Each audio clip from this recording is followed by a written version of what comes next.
உங்களை அன்புடன் வரவேற்கிறேன். இப்போ காலையில தூங்கி எழும்போது உங்க வீட்டு ஃப்ரிட்ஜ்ல இருந்து வர்ற சாதாரண ரீங்கார சத்தம் ஒரு ரொம்ப மறுக்கிற மாதிரி உங்க காதை கிழிச்சா எப்படி இருக்கும்னு கொஞ்சம் கற்பனை செஞ்சு பாருங்களேன். அது ரொம்பவே ஒரு பயங்கரமான அனுபவமா இருக்கும் இல்லையா? கண்டிப்பா. அதே மாதிரி நீங்க போடுற ஷட்டையோட லேபிள் உங்க முதுகுல உரசும்போது யாரோ ஒரு உப்புத்தாளால உங்க தோலை தேய்க்கிற மாதிரி ஒரு எரிச்சல் வந்தா, உங்களை சுற்றி இருக்கிறவங்க எல்லாரும் ஏதோ புரியாத மொழியில தொடர்ந்து பேசிக்கிட்டே இருந்தா எப்படி இருக்கும்?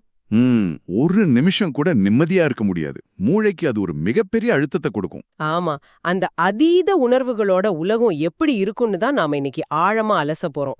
ஜனா அப்படிங்கிறவரால தொகுக்கப்பட்ட ஆட்டிசம் ஸ்பெக்ட்ரம், அப்புறம் ஆட்டிசம் பத்தின விரிவான ஆய்வு குறிப்புகளை தான் நாம இன்னைக்கு கையில் எடுத்திருக்கோம். ரொம்ப முக்கியமான ஒரு டாபிக் இது. ஆட்டிசம் அப்படிங்கறத ஒரு உடைந்த கம்பி போலவோ அல்லது சரி செய்யப்பட வேண்டிய ஒரு குறையாகவோ நீங்க பார்க்க மாட்டீங்க. அதுக்கு பதிலா மூளையோட முற்றிலும் மாறுபட்ட ஒரு இயக்க முறையா, அதாவது ஒரு ஆபரேட்டிங் சிஸ்டமா பார்க்க பழகுவீங்க. அந்த மாறுபட்ட இயக்க முறைமை அப்படிங்கிற உருவாகம் மிக சரியானது. ஏன்னா பாத்தீங்கன்னா ஆட்டிசம் உள்ளவங்களோட மூளைகள் பல நேரங்கள்ல இந்த வழக்கமான பேட்டரி செட்டிங், அதாவது இந்த சமூகத்தோட அமைப்பு இருக்குல்ல, அதோட பெருமளவு சிரமப்படுது. ஓ, பேட்டரி செட்டிங்னு இந்த உலகத்தோட இயல்பான கட்டமைப்பை சொல்றீங்களா? ஆமா, இப்போ விண்டோஸ் ஆபரேட்டிங் சிஸ்டத்துக்காக உருவாக்குன ஒரு சாஃப்ட்வேரை மேக் சிஸ்டத்துல இன்ஸ்டால் செய்ய முயன்றால் எப்படி அது முரண்படுமோ, அந்த மாதிரி ஒரு முரண்பாடு தான் ஆட்டிசம் உள்ளவங்களுக்கும் இந்த சமூகத்துக்கும் இடையே தினமும் நடக்குது. ஆனா அதே மூளைகள் குறிப்பிட்ட சில பகுதிகளில் எப்படி அதீத சக்தியோட வேலை செய்யுதுன்னு நம்ம இன்னைக்கு நுட்பமா பார்க்க போறோம். சரி, இப்போ நம்ம மூளைய ஒரு கம்ப்யூட்டர்னு வச்சுப்போம். ஆட்டிசம்ங்கிறது அந்த கம்ப்யூட்டரை தாக்குற ஒரு வைரஸ் கிடையாது. அது முற்றிலும் வித்தியாசமான ஒரு ஓஎஸ், ஆபரேட்டிங் சிஸ்டம்னு தெளிவா புரியுது. ஆனா எனக்கு ஒரு அடிப்படை சந்தேகம். சொல்லுங்க, என்ன சந்தேகம்? இந்த வித்தியாசமான ஓஎஸ் எப்படி ஒருத்தருக்கு இன்ஸ்டால் ஆகுது? குறிப்பா சமூகத்துல பரவலா சொல்ற மாதிரி குழந்தைங்களுக்கு போடுற தடுப்பூசிகளால தான் இது வருதா? இதை நாம ஆணித்தரமா உடைக்கணும். ஆட்டிசமத்துக்கும் தடுப்பூசிக்கும் எந்த ஒரு சம்பந்தமும் இல்லைங்கிறது உலகெங்கிலும் உள்ள ஆராய்ச்சியாளர்களால சந்தேகத்துக்கு இடமின்றி நிரூபிக்கப்பட்ட உண்மை. அப்போ அது ஒரு தவறான தகவல் இல்லையா? 100% தவறான தகவல். அதே மாதிரி ஆட்டிசம்ங்கிறது ஒருத்தர்கிட்ட இருந்து இன்னொருத்தருக்கு பரவுற தொற்று நோயும் கிடையாது. பெற்றோர்கள் குழந்தைகளை கண்டிப்பா வளர்க்கறதாலேயோ அன்பு காட்டாததாலேயோ இது உருவாகிறதும் இல்ல. அப்போ இதோட உண்மையான தொடக்க புள்ளி எங்க இருக்கு? இதோட தொடக்க புள்ளி குழந்தை தாயின் வயிற்றுல இருக்கும்போதே மூளையோட ஆரம்பகால வளர்ச்சியிலேயே தொடங்கிடுது. இதுக்கு மிக முக்கிய காரணம் நமது மரபணுக்கள் தான். ஒரு நிமிஷம், இது பிறப்பேலேயே மரபணுவா வருது, தாயின் வயிற்றிலேயே தொடங்கிடுதுன்னு சொல்றீங்க. ஆனா இங்க ஒரு முரண்பாடு இருக்கே. என்ன முரண்பாடு? நிறைய பெற்றோர்கள் என்ன சொல்றாங்கன்னா, தங்களோட குழந்தை 1 அல்லது 2 வயசு வரைக்கும் சாதாரணமா தான் இருந்துச்சு, நல்லா பேசிக்கிட்டு இருந்துச்சு. ஆனா ஒரு குறிப்பிட்ட தடுப்பூசி போட்ட பிறகுதான் குழந்தை மாறிடுச்சுன்னு உறுதியா சொல்றாங்களே. அந்த வயசுல அப்படி என்னதான் நடக்குது? இது ஒரு மிக முக்கியமான ஆழமான கேள்வி. இங்கதான் நாம குழந்தைங்களோட மூளை வளர்ச்சி படிநிலைகளை, அதாவது டெவலப்மெண்டல் மைல்ஸ்டோன்ஸ புரிஞ்சுக்கணும். அந்த முதல் 2 வருஷத்துல மூளையில என்ன மாற்றம் நடக்குது? தவழ்வது, இந்த மாதிரி இந்த அடிப்படை செயல்களை ஆட்டிசம் உள்ள அந்த வித்தியாசமான ஆபரேட்டிங் சிஸ்டம் மிக எளிதாக கையாண்டிடும். ஓ, அதனால வெளிய பாக்குறப்போ எந்த வித்தியாசமும் தெரியாது, கரெக்டா? துல்லியமா. ஆனா குழந்தை 1 அல்லது 2 வயசு நெருங்கும்போது மூளையோட தேவைகள் திடீர்னு அதிகரிக்கும். சிக்கலான மொழியை புரிஞ்சுக்கிறது, மத்தவங்களோட முகபாவனைகளை படிச்சு ரியாக்ட் பண்றது மாதிரி மேம்பட்ட சோஷியல் அப்டேட்ஸ் மூளைக்கு தேவைப்படும். அட, அப்போ அந்த அப்டேட்ஸ் நடக்கும்போது தான் சிஸ்டம் திணறுதான். ஆமா, அப்பதான் அந்த மூளையோட அடிப்படை வயரிங் இந்த புதிய சிக்கலான கோரிக்கைகளுக்கு ஈடு கொடுக்க முடியாம திணறுது. இது தடுப்பூசி போடுற வயசோட தற்செயலா ஒத்து போறதால பலரும் தடுப்பூசி தான் காரணம்னு தப்பா புரிஞ்சுக்கிறாங்க. இது ஒரு மிகப்பெரிய திறப்பு. அதாவது பிரச்சனை திடீர்னு புதிதா உருவாகல, மூளைக்கு எப்போ அதிக பள்ளு கொடுக்கப்படுதோ அப்போதான் அந்த சிஸ்டமோட மாறுபட்ட தன்மை வெளியே தெரிய ஆரம்பிக்குது. கரெக்ட், சரியா சொன்னீங்க. சரி, தாயின் வயித்துல இருக்கும்போது இந்த மரபணுக்கள் அப்படி என்னதான் செய்யுது? ஏதோ ஒரு குறிப்பிட்ட மரபணுவுல ஏற்படுற கோளாறு தான் இதுக்கு முழு காரணமா? இல்ல, இத ஒரு ஒற்றை மரபணுவோட வேலைன்னு சுருக்கிட முடியாது. ஆராய்ச்சியாளர்கள் ஆட்டிசத்தோட தொடர்புடைய நூற்றுக்கணக்கான மரபணு மாறுபாடுகளை கண்டுபிடிச்சிருக்காங்க. இந்த மரபணுக்கள் எல்லாமே ஒரு சிம்போனி மாதிரி ஒன்னா சேர்ந்து செயல்படுது. ஓ, நூற்றுக்கணக்கான மரபணுக்களா? அப்போ மரபணுக்கள் மட்டுமே காரணமா இல்ல வேற ஏதாவது இருக்கா? சுவாரஸ்யமான விஷயம் என்னன்னா, மரபணுக்கள் மட்டுமே கிடையாது, சுற்றுச்சூழல் காரணிகளும் இதுல பெரும்பங்கு வகிக்குது. அதாவது என்விரான்மெண்டல் ஃபேக்டர்ஸ். சுற்றுச்சூழல் காரணிகள்னா எதை சொல்றீங்க? உதாரணமா பெற்றோர்களோட அதிக வயது அதிகரிக்கும் போது இயல்பாவே டிஎன்ஏவில் சில சிறிய மாற்றங்கள் ஏற்படும். அல்லது கர்ப்ப காலத்துல தாய் உட்கொள்ளும் சில வீரியமிக்க மருந்துகள். அப்போ இந்த காரணிகள் மரபணுக்களோட சேரும்போது என்ன ஆகும்? இந்த சுற்றுச்சூழல் காரணிகள் ஏற்கனவே இருக்கிற அந்த நூற்றுக்கணக்கான மரபணு மாறுபாடுகளோட இணையும் போது மூளையோட வரைபடத்துல ஒரு விதமான புதிய பாதையை உருவாக்கிடுது. சரி, மூளையோட உள்ளே அந்த புதிய பாதை எப்படி செயல்படுது? நரம்பியல் ரீதியா அங்க என்ன மாற்றம் நிகழுதுன்னு கொஞ்சம் விளக்க முடியுமா? கண்டிப்பா. இங்க நாம மூளையோட கத்தரித்தல், அதாவது ப்ரூனிங்னு சொல்லப்படுற ஒரு முக்கியமான செயல்முறையை ஆழமா புரிஞ்சுக்கணும். ப்ரூனிங்னா செடிகளை கத்திரிக்கிற மாதிரி மூளைக்குள்ளேயும் நடக்குமா? ஆமா, அதேதான். ஒரு குழந்தை பிறக்கும்போது அதோட மூளையில கோடிக்கணக்கான நரம்பு இணைப்புகள், அதாவது சினாப்ஸ்கள், ஒரு அடர்ந்த காடு மாதிரி உருவாகும். ஆனா வளர வளர மூளை ரொம்ப திறமையா செயல்படுறதுக்காக பயன்படுத்தப்படாத தேவையற்ற நரம்பு இணைப்புகளை மூளையே தானா அகற்றிடும். ஓ, ஒரு தோட்டக்காரர் எப்படி செடிய அழகா கத்தரித்து வளர்க்கறாரோ அத போல. கரெக்ட். இதனால மூளையில தகவல்கள் செல்வதற்கான தெளிவான வேகமான நெடுஞ்சாலைகள் உருவாகும். அதாவது மூளை தன்னோட சொந்த சிஸ்டத்தை கிளீன் அப் பண்ணிக்குது இல்லையா? துல்லியமா. ஆனா ஆட்டிசம் உள்ளவங்களுக்கு இந்த கத்தரித்தல் செயல்முறை சற்று வித்தியாசமா, முரண்பாடா செயல்படுது. முரண்பாடா செயல்படுதுன்னா சரியா கத்தரிக்காதா? சில பகுதிகள்ல மூளை அளவுக்கு குறைவா கத்தரிக்குது, வேறு சில பகுதிகள்ல அதிகமா கத்தரிக்குது. இதனால என்ன நடக்குதுன்னா, பார்வை, ஒலியை கவனிப்பது மாதிரியான சென்சரி ஏரியாஸ்ல அளவுக்கு அதிகமான நரம்பு இணைப்புகள் ஒரு அடர்ந்த காட்டு போலவே தங்கிடுது. அட, அதனாலதான் அவங்களால ஒரு சின்ன சத்தத்தை கூட மிக தீவிரமா உணர முடியுதா? ஆமா, அதுதான் காரணம். அதே சமயம் சமூக தொடர்பு, மத்தவங்களோட உணர்ச்சிகளை புரிஞ்சிக்கிறது மாதிரியான முக்கியமான பகுதிகளில் இணைப்புகள் மிக குறைவாவே உருவாகுது. இங்கேதான் விஷயம் ரொம்ப சுவாரஸ்யமாகுது. அதாவது ஒரு குறிப்பிட்ட பகுதியில அதீத திறன் இருக்கிறதுக்கும் இன்னொரு பகுதியில அவங்க சவால்களை சந்திக்கிறதுக்கும் மூளையின் உள்ளே இருக்கிற இந்த வித்தியாசமான வயரிங் தான் நேரடி காரணம். சரியா சொன்னீங்க. அந்த வயரிங் தான் அவங்களோட தனித்துவமே. சரி, இந்த ஆட்டிசம் ஸ்பெக்ட்ரம்னு சொல்றாங்களே, இந்த ஸ்பெக்ட்ரம்னா என்ன? இது ஒரு நேர்கோட்ல வச்சு அளக்கப்படுற ஒன்றா?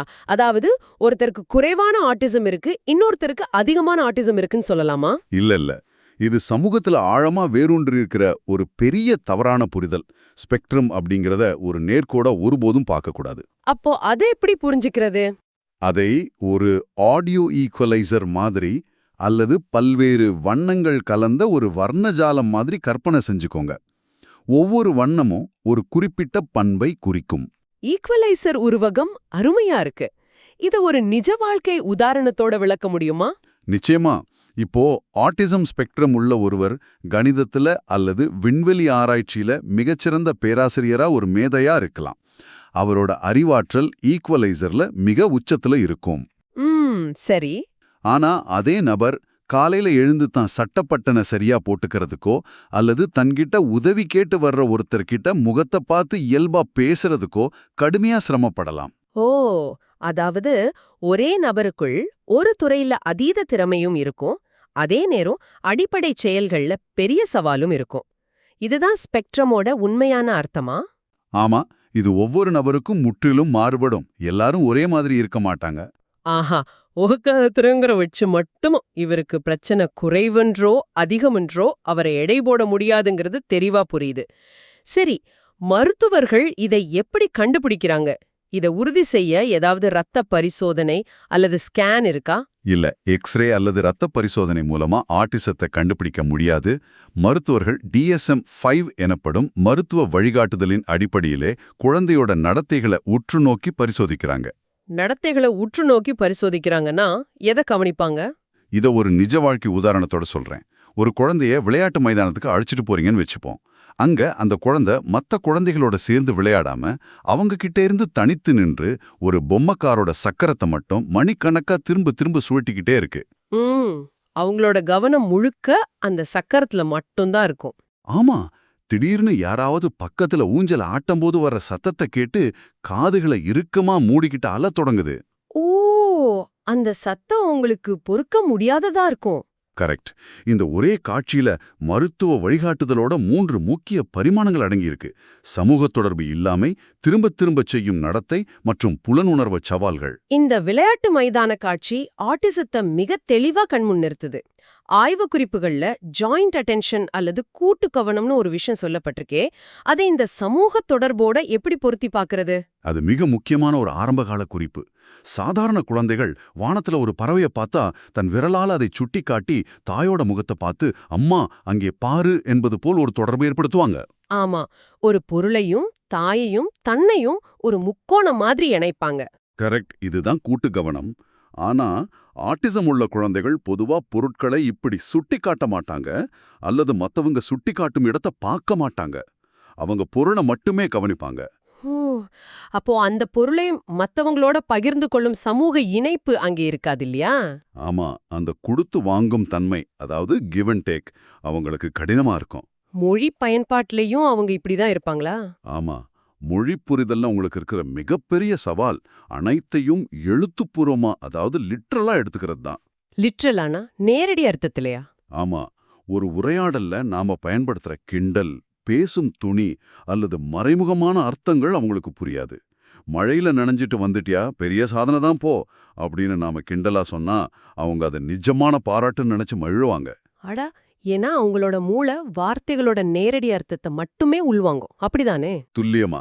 அந்த வார்த்தைகளுக்கு பின்னால் உள்ள நுட்பமான உணர்ச்சிகளை பகுத்தாயும் நரம்பு இணைப்புகள் அங்கு குறைவா இருக்கும். மூளை மொழிய இவ்ளோ நேரடியாக எந்திரத்தனமா புரிஞ்சுக்குதுன்னா, அந்த இறுக்கம் அவங்களோட அன்றாட உடல் ரீதியான செயல்களிலும் பழக வழக்கங்களிலும் எதிரொலிக்குமா?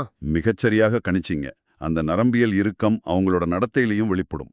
கட்டுப்பாடான மற்றும் திரும்ப திரும்ப செய்யும் நடத்தைகள் இவங்கள்ட்ட மிக அதிகம். திரும்ப திரும்ப செய்யும் நடத்தைகள்னா எந்த மாதிரி செயல்கள்?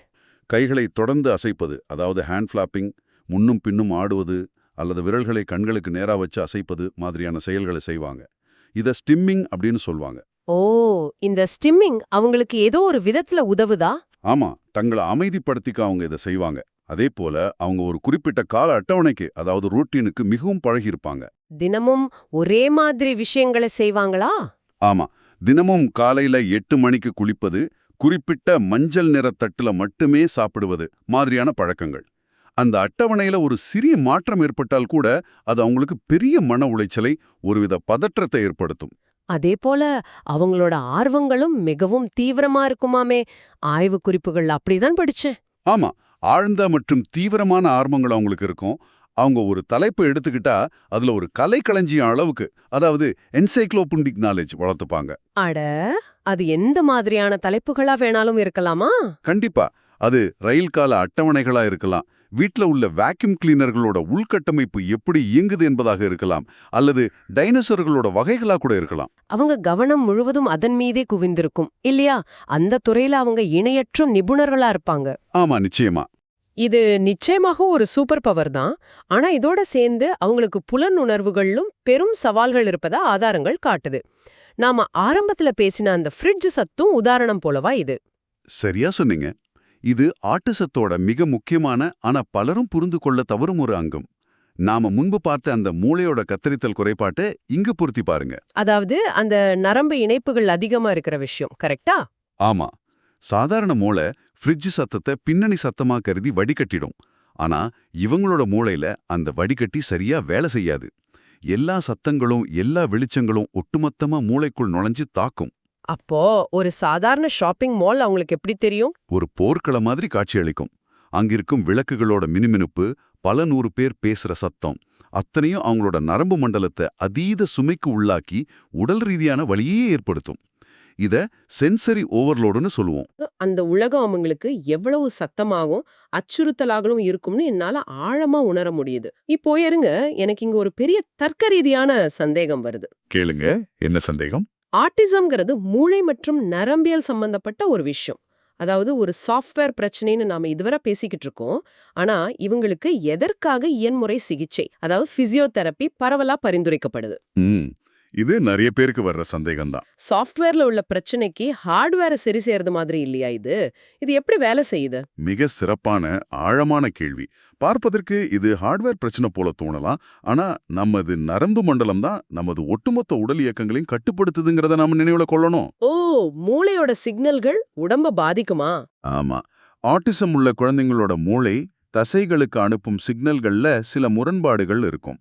இதனால அவங்களோட இயக்க ஒருங்கிணைப்பு, அதாவது மோட்டார் கோஆர்டினேஷன் பாதிக்கப்படுது. மூளைக்கும் உடலுக்கும் இடையிலான இந்த இடைவெளியை குறைக்க தான் பிசியோதெரபி ஒரு பாலமா செயல்படுது. ஓ, அதாவது அந்த நரம்பு இணைப்புகள்ல உள்ள வித்தியாசங்கள் அவங்களோட உடல் அசைவுகளையும் நேரடியாக பாதிக்குதுன்னு சொல்றீங்க. இத இன்னும் கொஞ்சம் விரிவா விளக்க முடியுமா? பிசியோதெரபி மூலமா அப்படி என்ன மாற்றங்களை உருவாக்க முடியும்? பல ஆட்டிசம் உள்ள குழந்தைகளுக்கு தசை இறுக்கு குறைபாடு, அதாவது ஹைப்போடோனியா என்ற பிரச்சனை இருக்கும். இது எப்படி புரிஞ்சுக்கிறதுன்னா, நீங்க நாற்காலியில நேரா நிமிர்ந்து உட்கார முயல்றீங்க. ஆனா உங்க உடல் ஒரு பஞ்சு மூட்டை போல அல்லது கட்டுப்பாடு இல்லாத ஒரு பொம்மை டாக்டால் மாதிரி வளைந்து கொடுக்குதுன்னு கற்பனை செஞ்சு பாருங்க. நிமிர்ந்து உட்காரவே மூளைக்கு அதீத சக்தி தேவைப்படும் இல்லையா? ஆமா, இதனால இவங்களோட மையத்தசைகள் வலுவிழந்து காணப்படும். இந்த தளர்வினால் உடலை சமநிலைப்படுத்த அவங்க எப்போதுமே அசைந்து கொண்டே இருப்பாங்க அல்லது கால்விரல்களிலேயே நடப்பாங்க. அத டோ வாக்கிங்னு சொல்லுவோம். அட, டோ வாக்கிங் செய்யறதுக்கு இதுதான் காரணமா? அப்போ மூட்டுகளோட இணைப்புகள் இறுக்கமாகி அவங்களுக்கு ஒருவித சமநிலையை கொடுக்குதா? துல்லியமா சொன்னீங்க. பிசியோதெரபிஸ்டுகள் இவங்களுக்கு குதித்தல், ஓடுதல், சமநிலை கட்டைகள் போன்ற பயிற்சிகளை கொடுத்து தசைகளையும் நரம்பு மண்டலத்தையும் ஒருங்கிணைப்பாங்க. இப்ப புரியுது. விரல்கள்ல நடப்பது ஏதோ ஒரு பழக்கம் இல்ல, அது உடல் தனக்கான சமநிலையை தேடும் ஒரு முயற்சி. சரி, ஒரு செயலை திட்டமிட்டு செய்வதிலும் அவங்களுக்கு சிரமம் இருக்கும்னு ஆதாரங்கள்ல படிச்சேன். அதை எப்படி சரி செய்வாங்க? அத இயக்க திட்டமிடல், அதாவது மோட்டா பிளானிங்னு சொல்லுவோம். இப்போ விளையாட்டு மைதானத்துல ஒரு சறுக்கு மரத்துல ஏறணும்னா எந்த காலம் முதல்ல வைப்பது, கைகளை எப்படி பிடிப்பது, உடலை எப்படி திருப்புவதுன்னு மூளைக்குள் ஒரு தொடர்ச்சியான திட்டமிடல் தேவை. சாதாரண குழந்தைங்களுக்கு இது எந்த யோசனையும் இல்லாம இயல்பா வரும். கரெக்ட். ஆனா ஆட்டிசம் உள்ள குழந்தைங்களுக்கு மூளையோட சிக்னல்கள் தாமதமாவதால இதை ஒவ்வொரு படியா பிரிச்சு சொல்லி கொடுத்து செய்ய வைக்கணும். இது மூளையில புதிய நரம்பு பாதைகளை உருவாக்கும். எல்லாவற்றுக்கும் மேலாக நீங்க முன்னாடி சொன்னீங்களே, அந்த புலனுணர்வு சவால்கள், அதிக சத்தம் அல்லது தொடுதல் தொடர்பான பிரச்சனைகள், அதுக்கும் இந்த பிசியோதெரபில தீர்வு இருக்கா? நிச்சயம் இருக்கு. பிசியோதெரபில இத சென்சரி இன்டகிரேஷன் சொல்லுவாங்க. நமது உடலுக்கு தசை மூட்டு உணர்வு அல்லது ப்ரோப்ரியோசெப்ஷன் என்ற ஒரு உள்ளுணர்வு இருக்கு.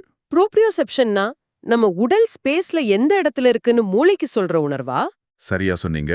ஒரு குழந்தையோட நரம்பு மண்டலம் அதீத சத்தத்தாலேயோ வெளிச்சத்தாலேயோ பதற்றமாகி ஒரு மெல்டவுன், அதாவது உச்சக்கட்ட மன உளைச்சல்ல இருக்கும்போது மூளைக்கு தான் எங்க இருக்கோன்றே புரியாம திணறும். அப்போ பிசியோதெரபிஸ்ட்கள் என்ன செய்வாங்க? அப்போ அவங்க கனமான வேலைகளை, அதாவது ஹெவி ஒர்க் செய்ய வைப்பாங்க. எடையுள்ள பொருட்களை தள்ளுவது, சுவரில் கைகளை வைத்து தள்ளுவது போன்ற பயிற்சிகள் அல்லது எடையுள்ள போர்வையை அவங்க மீது போர்த்துவது. வெயிட்டட் பிளாங்கெட்ஸ் யூஸ் பண்ணுவாங்களா? இதனால என்ன நடக்கும்? இந்த ஆழ்ந்த அழுத்தம் மூளைக்கு நீ பாதுகாப்பா இருக்க, இதுதான் உனது உடல் எல்லை என்ற தெளிவான சிக்னலை அனுப்பும். இது நரம்பு மண்டலத்தோட அபாய அலாரத்தை உடனடியா அணைத்து அவங்கள வியக்கத்தக்க வகையில அமைதிப்படுத்தும். நம்பவே கடினமா இருக்கு. உடலுக்கு கொடுக்கும் புற அழுத்தம் மூளையின் உள்ளே இருக்கும் பதற்றத்தை அமைதிப்படுத்துது. ஒரு மாயாஜாலம் போல இருக்கு. இது வீட்ல உள்ள பெற்றோர்கள் தங்களோட குழந்தைகளுக்காக அன்றாடம் செய்யக்கூடிய ஒன்றுதானா? ஆமா, பெற்றோர்களோட பங்கு இதுல மிக முக்கியம். தினமும் குழந்தைகளை வெளியில விளையாட விடுவது, வீட்ல நாற்காலிகள், தலையாணைகளை வச்சு எளிய தடை தாண்டும் விளையாட்டுகளை, அதாவது ஆப்ஸ்டிகல் கோர்சஸ் உருவாக்குறது மிகச்சிறந்த பலனை தரும். இது மூளையோட திட்டமிடல் திறனை வளர்க்கும் இல்லையா? கண்டிப்பா. இதெல்லாம் சாதாரண விளையாட்டா தெரிஞ்சாலும் மூளையோட நரம்பியல் இணைப்புகளை வலுவாக்கும் தீவிரமான பயிற்சிகள். இந்த சிகிச்சைகளை மூளை வேகமா வளரும் பருவத்திலேயே, அதாவது எவ்வளோ சீக்கிரம் தொடங்குறோமோ அவ்வளோ சிறப்பான நரம்பு இணைப்புகளை நம்மளால உருவாக்க முடியும். அருமை. இதுவரை நாம ஆட்டிசம்னா என்ன, அது மூளையில எப்படி செயல்படுது, அதற்கான அறிவியல் பூர்வமான சிகிச்சைகள் என்னென்னு மிக ஆழமா பார்த்தோம். ஆனா இத பற்றி நாம தெரிஞ்சு கொள்வது மட்டும் போதாதுன்னு எனக்கு தோணுது. வேற என்ன செய்யணும்னு நினைக்கிறீங்க? இவங்களை அப்படியே ஏற்றுக்கொள்ளும் மனநிலைக்கு, அதாவது அக்செப்டன்ஸ்க்கு நாம மாறணும். ஒரு சமூகமா நமது அன்றாட வாழ்வில இவங்களுக்காக நாம என்ன செய்யணும்? நீ தொட்டிருப்பது மிக முக்கியமான புள்ளி. விழிப்புணர்வு என்பது ஒரு பிரச்சனை இருக்குன்னு வெறுமனே தெரிஞ்சுக்கிறது. ஆனா ஏற்பு, அதாவது அக்செப்டன்ஸ் என்பது அவங்கள சமூகத்தின் ஒரு அங்கமா மரியாதையோடு அரவணைப்பது. இதுக்காக நாம பெரிய தியாகங்கள் எதுவும் செய்ய தேவையில்லை இல்லையா? இல்ல, நமது சிறு சிறு பழக்கங்களை மாற்றிக்கொண்டாலே போதும். அந்த சிறிய மாற்றங்கள் என்னென்னு விளக்க முடியுமா? ஒரு சாதாரண நபரான நான் நாளை முதல் எதை மாற்றிக்கொள்ள வேண்டும்? முதல்ல நமது தகவல் தொடர்பு முறை. ஆட்டிசம் உள்ளவங்கள்ட்ட பேசும்போது தெளிவான மொழியை பயன்படுத்தணும். உருவகங்கள், பழமொழிகள் அல்லது சுற்றி வளைத்து பேசுவதை தவிர்க்கணும். நீங்க என்ன சொல்ல வரீங்களோ அதை நேரடியாகவும் தெளிவாகவும் கூறணும். நேரடியா பேசுறது ரொம்ப முக்கியம். வேற என்ன செய்யணும்? இரண்டாவதா, அந்த ஸ்டிம்மிங் அப்படிங்கிற செயலை நாம இயல்பாக்க வேண்டும். பொது இடங்கள்ல, பேருந்துலோ அல்லது மால்ல ஒரு குழந்தை தன் கைகளை தொடர்ந்து அசைத்து கொண்டோ அல்லது காதுகளை புத்திக் கொண்டோ இருந்தா அவங்கள விசித்திரமானவர்கள்னு நாம முறைத்து பார்க்கக்கூடாது. ஆமா, பலரும் அப்படி முறைத்து பார்ப்பதை நான் பார்த்திருக்கேன். அது ரொம்ப தப்பு. அவங்க தங்கள் அதீத சுமையுள்ள நரம்பு மண்டலத்தை சுயமா அமைதிப்படுத்திக்கிறாங்க, அதாவது செல்ஃப் ரெகுலேஷன் செய்யறாங்கிறத நம்ம புரிஞ்சுக்கணும். சில பெற்றோர் மத்தவங்களோட பார்வைக்காக தர்ம சங்கடப்பட்டு குழந்தைங்களை அடக்க முயல்வாங்க.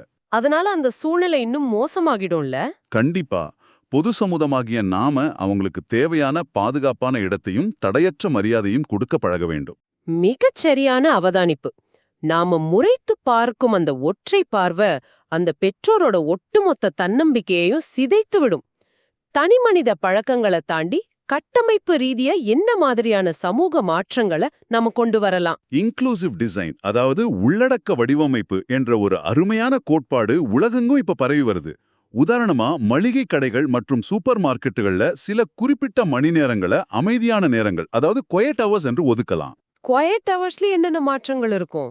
அந்த நேரங்கள்ல கடையில பாடல்கள் ஒலிக்காது, புளோரசன்ட் விளக்குகளோட வெளிச்சம் குறைக்கப்பட்டிருக்கும், மைக்ல அறிவிப்புகள் இருக்காது. இது ஆட்டிசம் உள்ளவங்களுக்கு மிகப்பெரிய நிம்மதியை தரும். வாவ், இது ஒரு அருமையான யோசனை. தியேட்டர்களையும் இதை செய்யலாமா? கண்டிப்பா. திரையரங்கள்ல அவங்களோட உணர்வுகளுக்கு உகந்த சிறப்பு காட்சிகளை திரையிடுவதை நாம ஊக்குவிக்கணும். சத்தத்தை குறைத்து கதவுகளை திறந்து வைக்கும் காட்சிகள். பள்ளிகள்ல லின்ன மாதிரி மாற்றங்கள் கொண்டு வரலாம். பள்ளிகள்ல மாணவர்களுக்கும் ஆசிரியர்களுக்கும் ஆட்டிசம் பத்தின புரிதலை ஏற்படுத்துவது மற்றும் ஆட்டிசம் உள்ள குழந்தைங்களோட பெற்றோர்களுக்கான ஆதரவு குழுக்களை உருவாக்குவது ஆகிய ஒரு முதிர்ச்சியான சமூகத்தின் உண்மையான அடையாளங்கள். மிகச் சரியா சொன்னீங்க. இன்றைய அலசல்ல நாம ஆட்டிசம் குறித்த அறிவியலையும் மனித உணர்வுகளையும் ஒன்னா இணைத்து மிக ஆழமா பயணிச்சிருக்கோம். ஆதாரங்கள்ல உள்ள ஒரு மிக முக்கியமான மனதை தொடும் வரியோடு இதை நான் நிறைவு செய்ய விரும்புறேன். அது என்னவென்றால், நீங்கள் ஆட்டிசம் பாதிப்புள்ள ஒருவரை சந்தித்திருந்தால் நீங்கள் ஆட்டிசம் பாதிப்புள்ள ஒருவரை மட்டுமே சந்தித்திருக்கிறீர்கள். முத்தான வார்த்தைகள். ஒவ்வொரு குழந்தையும் ஒவ்வொரு நபரும் முற்றிலும் தனித்துவமானவங்க. அவங்களோட ஸ்பெக்ட்ரம், அவங்களோட திறமைகள், தேவைகள், உலகத்தை அவங்க பார்க்கும் விதம் எல்லாமே அவங்களுக்கு மட்டுமே உரித்தானவை. ஒருவரை பார்த்துவிட்டு ஆட்டிசம் உள்ள அனைவருமே இப்படித்தான் இருப்பாங்கன்னு ஒருபோதும் முத்திரை குத்திவிடக்கூடாது இல்லையா? நிச்சயமா. இந்த உரையாடல் நிச்சயமாக என்னுடைய பார்வையை, மூளையின் செயல்பாடுகள் குறித்த புரிதலை முற்றிலும் மாற்றியிருக்கு. இதை கேட்டுக்கிட்டு இருக்கிற உங்களுக்கும் அப்படியே இருக்கும்னு நம்புறேன். நிறைவா உங்களுக்கு ஒரு ஆழமான சிந்தனையை விட்டு செல்றேன். சொல்லுங்க. ஆட்டிசம் உள்ள குழந்தைகளோட அதீத சுமையுள்ள நரம்பு மண்டலத்தை அமைதிப்படுத்த மளிகை கடைகள்ல அமைதியான நேரங்கள் கொண்டு வருவது, வெளிச்சத்தை குறைப்பது மாதிரியான சிறிய சமூக மாற்றங்கள் பெரும் உதவியா இருக்குன்னு பார்த்தோம். அப்படியென்றால் தற்போதுள்ள நமது சமூகத்தின் அந்த வழக்கமான கட்டமைப்பு, அதாவது நாம ஆரம்பத்துல பேசின அந்த ஃபேக்டரி செட்டிங்ஸ், அது ஆட்டிசம் உள்ளவங்களுக்கு மட்டும் இல்லாம நம் அனைவருக்குமே கூட தேவையற்ற மன அழுத்தத்தை கொடுக்கும் அளவுக்கு மிகவும் இறுக்கமாகவும் சத்தமாகவும் இயற்கைக்கு முரணான வேகத்திலும் வடிவமைக்கப்பட்டிருக்கா? அந்த வேறுபட்ட ஆபரேட்டிங் சிஸ்டம் நம்ம விட இந்த உலகத்தை மிகவும் துல்லியமா அதோட அசல் தன்மையோட உணர்கிறதா? சற்று சிந்தித்து பாருங்கள். இந்த ஆழமான தேடல்ல எங்களுடன் இணைந்து பயணித்தமைக்கு நன்றி.